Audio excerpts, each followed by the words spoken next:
sahlan. Ya marhaban. Inshallah, we're going to take you through an exclusive tour of the University of Medina. This footage is brought to you exclusively by Roadside to Islam. So how was your journey, Ak? Alhamdulillah, I'm just going to go around, see where the student and knowledge, where they do it at. Inshallah. These buildings over here are some of the buildings where the tullab, the students, are living. And even this one on your right hand side. Each building has about maybe 5 floors, and on every floor, I don't know how many students there are.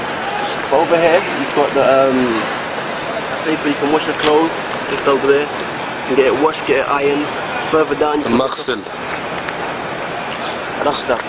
So do you have to share rooms? Yeah. In each room, depending on which building that you're in, the older the building, the more people to a room. The newer the building, the least amount of people to a room. Why is that? That's the way they set it up. The older building is 6 people to a room. Imagine that in one room, big room, and 6 people in that room. The newer buildings, where we're going to see with Abdul Hakim, there's only 2 people to a room. So how do you find that? Do you find it hard? Because obviously people from different countries, they've got different cultures and different habits. Yeah. So do you find it difficult to deal with? Or Definitely, man. With problems with regards to the mukayif, the air conditioning. Yeah. You know, sometimes somebody might want the air conditioning on, you might want it off.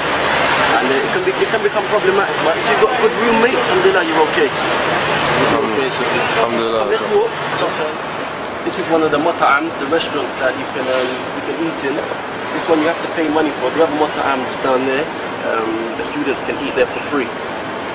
Mashallah. So this is like a restaurant, you have to pay to eat in this one, and the other one up there is free. No, same thing. So what's the different levels of food like? I like this place, man. You can get chicken rice, you can get shawarma, you can get chicken and chips. Varies, isn't it? What you pay for, what you get is what you pay for. So in the free food, what's that like? Well, it's not free. At the beginning, when you come, it's free because you're a new student. Yeah. They give you vouchers. You're able to eat for free. But when you come here now, obviously now the prices vary, but you also see the varieties of food. They also vary as well. So it's the quality is a bit more better. Basically, this is the imada here. So if like a new student comes, this is where he would have to come to get all his paperwork filled in. You know, like his registration, and when he comes to get his student card, and any of the affairs that needs to be sorted out for the new students, they need to come here. Do you find it quite efficient when you came? Alhamdulillah, because there were other brothers that preceded us in the Jamia. Alhamdulillah, it was a bit easy, but did you have any difficulties? No doubt, no doubt there's difficulties. No doubt there's difficulties, but alhamdulillah, you know. Like with everything that you do here, there's difficulties are gonna come from it. But alhamdulillah, you know, basically, this is Complet Sharia, the faculty of Sharia. So once a person, like for instance, a foreign student, he comes from the West and he's unable to speak Arabic, and he completes his first 2 years in the Ma'ad Ta'aleem al-Lugha, that is basically institute for the learning of the Arabic language. After he completes his first 2 years, then he will move on to whichever faculty that he's interested in, whether it be Kulliyat al-Sharia, Kulliyat al-Da'wah, Kulliyat al-Hadith, Kulliyat al-Quran al-Kareem. There are many kulliyat that a person can choose from, you know, once completing his 2 years in the Institute of Arabic. So you have to complete basically 2 years, and then you come over to this side, and then you pick like what direction you like. Basically, after when you finish with your 2 years, then you can choose for whichever one of the kulliyat that you want to go into. And this is, alhamdulillah, this is like one of the most popular in the kulliyat. But it don't have to be 2 years in the ma'had. You might go and they might say, okay, your Arabic strong enough to go into Mustawa Thalith, and you might only have to complete 1 year. What's that? Level number 3. You have me? There's 4 levels: level 1, 2, 3, and 4. Alhamdulillah. The masjid's over there. So what is that?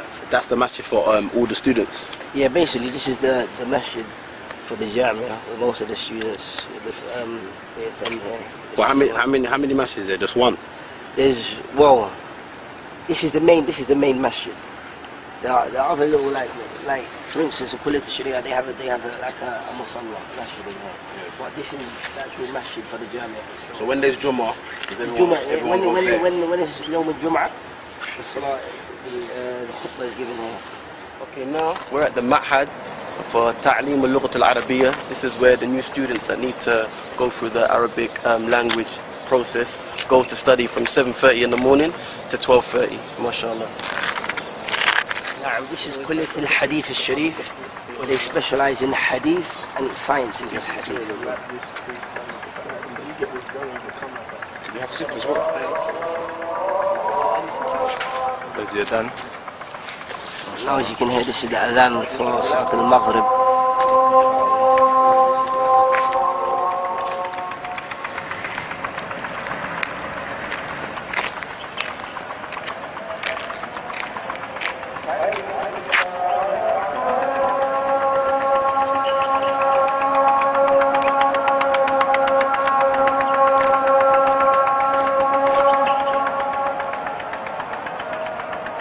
MashaAllah, right now we're on our way to the building Al-Wahdat al-Thani.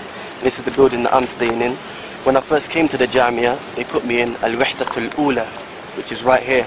And in Al-Wahdat al-Ula, the first building, there's 6 people to a room.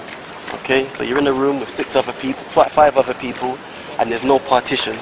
So what I tried to do was I went to this Imada here, and I tried to complain and say, listen, I can't have 6 people to a room, I've got valuables with me. And they said, listen, go to all the other buildings here, and if you can find a spare room, we'll give it to you, no problem. So alhamdulillah, after about 3 or 4 days, I managed to find a room in Al-Wahdat al-Thani, where we're going now. And that's a bit better. There's 4 people to a room, and each person's section is partitioned off, mashallah. So I've got my own little section, and I'm going to take you there now, inshallah. Assalamu alaikum wa rahmatullah. This is the building, Al-Wahdat al-Thani, the second building. And this is the room I was telling you about. This room here has 4 people to a room, and as you can see, all of the rooms are partitioned off. This is one room here, this is another room here, and another section here, and another section here, mashallah. It's got the potential to be very cozy. But tafaddal. Bismillah. Ahlan wa sahlan.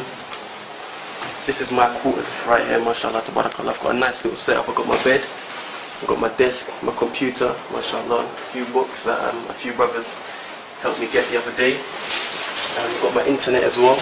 So mashallah, it's got the potential to be very comfortable. Chat to my family, surf the net if I need to surf the net for anything. Alhamdulillah, I've got my clothes, everything that I need here, mashallah. And if you've got good roommates in your room, then it makes the whole experience of being in a room with 4 other people that much more easier and enjoyable, mashallah. So right now, how many people are you sharing with? 4 people. Sorry, 3 people. 4 including myself. There's 4 together. Okay.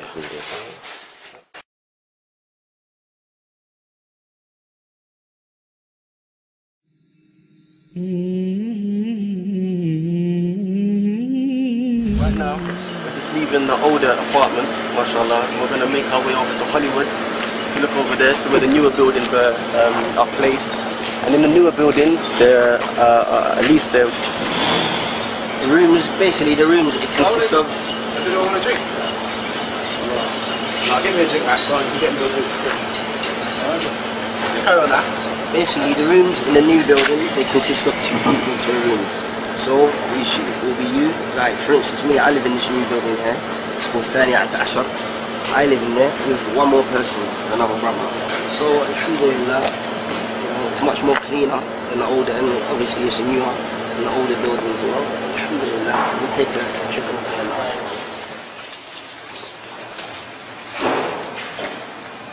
Assalamu alaikum, ahlan wa sahlan. This is my room. Alhamdulillah, I'm in the new building where there's 2 people that share to a room. Unlike the other buildings, some of the older buildings, there's only 2 people. Alhamdulillah, this is my side here. This is my table, and I've got my laptop, so if I need to talk to family or anything like that, it's easy for me. These are my books and whatnot. These are some of the books that I'm studying, the Ma'had, Ta'aleem al-Lughat. So most of the time, this is where I would do revision and most of the stuff, alhamdulillah. So you got your wardrobe there,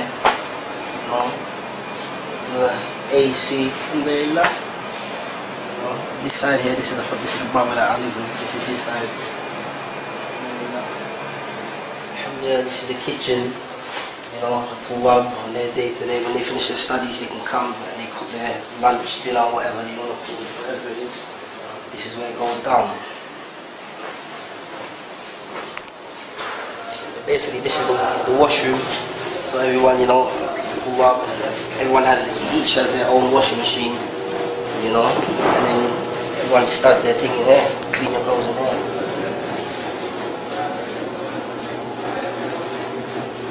Jamiya buses, after every Salat al-Asr, they take the tuwab to the Haram, the Masjid al-Nabawi, and then after Isha, they pick us up again and they bring us back to the Jamiya. And this is on a daily basis. Why do they do this every day? It's just a form of transport for the students, innit? And it's free as well, so alhamdulillah, you know. So Aki, what's the procedures of how the people have to enroll in the university and whatnot? Basically, from what I done, I came here for Ramadan. And basically, I came from England, you have to have an application form. So you fill in the application. It's better that it's done in Arabic. So you have, if you're unable to speak Arabic, you get someone that will be able to help you with that, and then you fill in that, and then you have to have 2 letters of recommendation from like Islamic society or anything, or from your local masjid. It's 2 letters, and another masjid. Basically, it's a letter of recommendation, you know, just with a brief about who you are and whatnot, and to say that yeah, we know this person, and you know, mashallah, we give him recommendation to say that yeah, he's a good student and whatnot. And also you need to have around 10 pictures or something like that, 10 photos. What else? Just have like your birth certificate, and also you have to have a qualification that has been done within like the last 5 years. So whether it be GCSEs, or whether it be like a college certificate or something, just to show that okay, this person's indulged in, he's been involved in education like within the last 5 years. So and then that's really that's most of the things that you need. And then any other little qualifications, any like little certificates, just to say yeah, maybe you've done like a short course, maybe in Arabic or any kind of Islamic studies in your masjid, something like this. And all of that kind of stuff is good, you know, as well. So what about if you ain't got GCSEs and stuff, can you still get in, or does it? No, you can still get in. You can still get in without that. You can still get in, but maybe you might have to go through the secondary school. Like it's called Thanawiyah. So maybe you might have to go through that. That can be anything to like 1 year to 3 years, the duration of that. But you can still get in. It's not just bam. You haven't got the qualifications, so that's it. Khalas, you can't. Inshallah, so how do you find out when you admitted to the uni? Basically, it comes out. You might find out in around May to June time. Like some students or like some other people, they might post something on the internet. So basically say, yeah, we've got the name. These are the names for the accepted students for this year for the Islamic University of Médine, and so forth. So students post it on the internet? Yeah, people as soon as they find out, that's how I found out. So the uni don't directly contact you? They send the acceptance letter to your house. But for that, the names they come up on the list. The names they come up on the list that someone posted on the internet. Like when I heard that I got in, it was a brother that called me and said, "MashaAllah, you got into the jam." Subhan'Allah.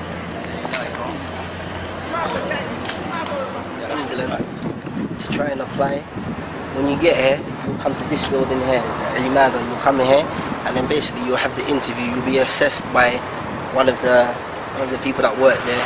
It's better if you know someone that they're able to translate for you, or if you don't know anyone, inshallah, you can come here and meet some of the students, someone that's able to speak English, and then they'll be able to assist you with that. So you come here, you'll be assessed by one of the people that work here, and they'll ask you like minor questions, like they might ask you to recite some Quran. They might ask you like a few questions, like maybe like what is shirk, you know, and just minor questions. It's not really an accession to say whether this person is going to be accepted or not. It's just basic. It's just general, you know. What are they trying to see roughly, like what kind of direction you're coming from? Where you're coming from, you know, what kind of understanding you have. But it doesn't actually determine whether to say that, yeah, this person he gets in or not. But it's just like, it's general basically. So after the assessment, what happens then? After that assessment, class, that's it. So what you do now, depending on when, you basically have to wait for a year now. A year afterwards? Yeah, even after you've been accepted? Depending on, no. Depending on when you applied, then you have to wait for a year, for the previous year now, to say, okay, when this year starts now, then you'll see whether your name has come up. Yeah. So if your name has come up as one of the accepted students, then there's another procedure that you have to go through from then.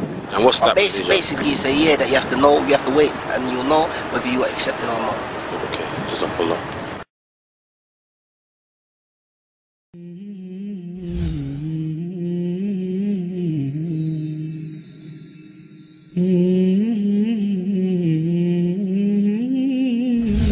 This court here is where the students of the Jamiat al-Islamiyya, they can come and play football, basketball.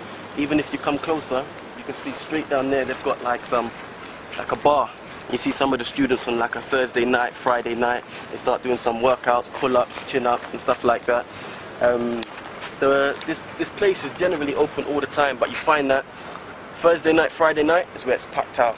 All this area here, where you can see the gravel, you see some of the brothers from all different countries playing football. You might have, you know, a basketball match playing, also a football match. You see these people, the chairs around the side of the court, people playing, just spectating. So it's a very, very, very nice vibe, you know. We've also got a gym, which is outside of campus, and inshallah ta'ala, I'll take you there later on. So bro, so when on Thursday night, so all the brothers are mixing together? Everyone's mixing together, people from different cultures, people from different countries, all coming together speaking one language, mashallah, which is the Arabic.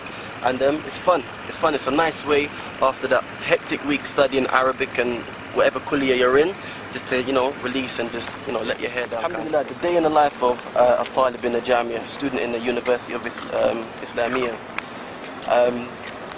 Basically, Fajr comes in now about 5 o'clock, 5:15. So your day really starts from there. 5 o'clock in the morning, you get up, you know, you perform your wudu, and you head down to the masjid, which is just over there, mashallah.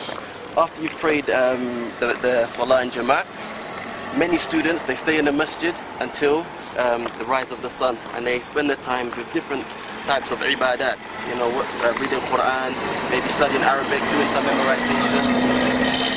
And then after that, wait for the sun to rise, approximately 10-15 minutes after that, and then they pray their 2 rakats to obtain the rewards of, you know, doing Hajj or Umrah with the Prophet ﷺ. After that, if you have a mut'am ticket, a restaurant ticket, you can make your way, this is about maybe 6 o'clock now, make your way to the mut'am and eat your breakfast. You know, you might spend half an hour in the mut'am eating. After that, it's about 6:30, go back to your room, go and have a shower, get ready for the day's work. Darasa starts, studies start at 7:30 in the morning. So by the time you get to lesson, you've eaten, you know, you're not half asleep, you're already awake because you've been up since Fajr. And then you know, you start the lesson, mashallah. It's from 7:30 to 12:30. Once you finish Darasa, you know, you're going to be quite tired. You might, the Darasa stops at the adhan of Salat al-Dhuhr. After Salat al-Dhuhr, after you've prayed in the masjid, then you can either go back to your room, catch up on some sleep from Dhuhr to Asr, or you can just stay in your room or do whatever you want. Generally, what the students recommend that you do is between Dhuhr and Asr, which is the hottest time of the day, you get asleep, because you need the rest for later on, whether you want to go to the gym, whether you want to study, or do whatever.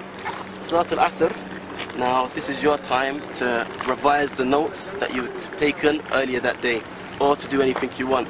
When I came to the Jamia, all of the brothers were advising me, you know, get a schedule, get a schedule, get a schedule. It's imperative for your development in the Jamia.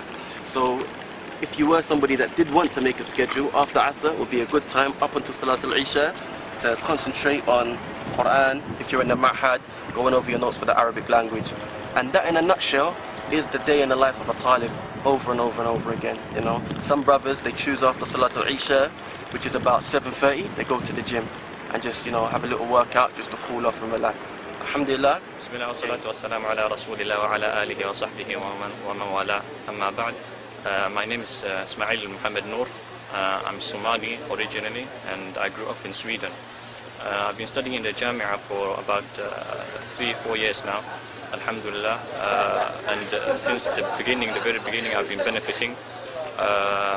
And what comes to mind is the hadith of the Prophet sallallahu alaihi wasallam. He says, "Ma yuridillahu bihi khayran yufaqihu fid din." Whoever Allah wants khair for, He makes him comprehend the religion. And the ulama, the scholars, they've also said that bil-aks, the contrary is true too. That if Allah does not want good for a person, then He makes him not understand the religion. So by coming to Medina, the Prophet city, there's a very good chance for a person to learn Islamic in an authentic way, taken from the scholars and from the hadith of the Prophet.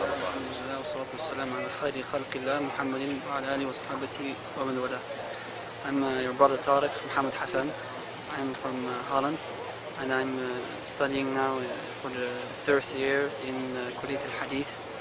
And I'd just like to tell you that it's a big name of Allah Subhanahu wa Ta'ala that we are studying here in this university, the Islamic University in Medina. And we have learned very much, alhamdulillah. We've learned very much of the Lugha al-Arabiya, the Arabic language.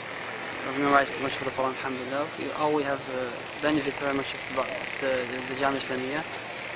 And so we hope that also the other people and the brothers, inshallah, will come of other countries, so that they also will benefit of this beautiful Jamia. And also the teachers, we have learned from them very much things, the good akhlaq, and do our best in school and things like that, and have very high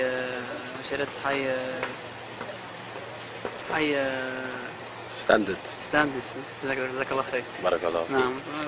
I hope that the brothers, inshallah, also in the other countries do their best to come here, that they're studying, so that they will go back and they will learn the people the meaning of La ilaha illallah, and that's important. Assalamu ala rasulillah. My name is Abdul Rafi, and I'm from Baltimore, Maryland, which is in the United States of America. I'm a student here at the Jamia Islamiyya, which is in Medina. I'm a 2nd year student in the Mahad. And after this year, inshallah, if Allah wills, I will enter into one of the colleges, inshallah. In regards to my time here, I would no doubt say that it is a very beneficial environment. I've benefited tremendously. I literally came here with no Arabic background or Islamic studies, and alhamdulillah, with the blessing of Allah, I've excelled tremendously. The environment is a very good Islamic environment. The studies are very good. The programs, the lessons, and the teachers are also very good. And in general, I would say this is a very good environment to study if one intends to study. Well, I would firstly advise the people to have a good intention and to be patient, because it's a new environment. It's different as opposed to us foreigners coming from the West. So one should exercise a lot of patience, a lot of diligence, and focus. And that's all I can say. Assalamu alaikum wa rahmatullahi wa barakatuh. Bismillahir Rahmanir Rahim. Wassalatu wassalamu ala nabiyyina Muhammadin sallallahu alayhi wa sallam. My name is Hanif. I come from Cardiff. I'm a student in Jamiat al-Islamiyya. This is my 2nd year in the Arabic Institute. And alhamdulillah, since I've come here, I've learned a lot of Arabic. I met a lot of good brothers from all over the world. And alhamdulillah, it's a big ni'mah to be here. You know, in regards to the environment, you can pray in the Masjid al-Nabawi, you can benefit from the ulama. I mean, alhamdulillah, it's a big ni'mah from Allah Azza wa Jal. So all your brothers out there, you should apply and do your best to come to the Jamia, inshallah. I mean, this year, only 3 out of 10 brothers came from UK. So I mean, if you have the desire to come here, and you have the means, then apply, inshallah, and Allah make it easy for all of us. Assalamu alaikum wa rahmatullahi wa barakatuh. My name is Salim. I'm from America. Basically, the Jamia has done wonders for me. I've been here this is about going on a year and a half now, and I've learned maybe 20 times what I've benefited, maybe 20 times from what I've known now and from what I knew then. The Prophet ﷺ, he says, "Ma yuridillahi bihi khayran yufaqihu fid din." Whoever Allah wants good for, he gives them an understanding of religion. And wallahi, the Jamia is one of the best places for you to gain an understanding of your religion. The flip side of that is that whoever Allah doesn't want good for, He doesn't give them understanding of religion. So trying to gain understanding of religion and go to places like Damaj or Kuwait is some of the best places to learn religion. But I think the Jamia is tops among that list. So inshallah, you see this and you apply it. I hope you've enjoyed the tour of the Islamic University of Medina. Inshallah, for those that are interested in seeking knowledge, this will be a good place for you to start, inshallah. Assalamu alaikum wa rahmatullah.